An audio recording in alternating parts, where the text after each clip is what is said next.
જે વાત છે હજારો યુવાનોની કે જે ઓનલાઈન રિયલ મની ગેમમાં ફસાયેલા છે, પણ હવે ઈ નહીં. પણ શું કામ, કઈ રીતે, ઈ જાણવા આજે જ તમે પેલા ફોલો કરી લેજો.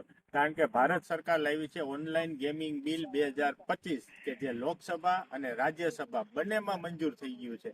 હવે એનાથી શું ફાયદો થવાનો છે કે એનાથી જે રિયલ મની ગેમિંગ છે કે જેમાં પૈસા નાખી કે જે આપણે હાલતા જાહેરાત જોઈ છે કે ઓનલાઈન રમી છે, પોકરબાજી છે, આ બધી ગેમ ઉપર હવે પ્રતિબંધ આવી ગયો છે. એની જાહેરાત કરવા પર પણ પ્રતિબંધ આવી ગયો છે અને જો આનું ઉલ્લંઘન કરશે તો એને 1 કરોડનો દંડ અને 3 વર્ષની સજા મળવા પાત્ર છે.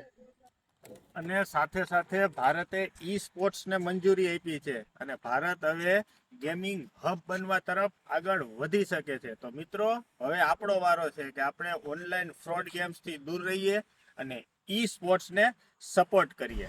તો મિત્રો, આ અવાજ ફક્ત તમારા માટે છે. જો તમે પણ રિસ્પોન્સિબલ ગેમિંગમાં માનતા હો તો લાઈક અને કોમેન્ટ જરૂર કરજો.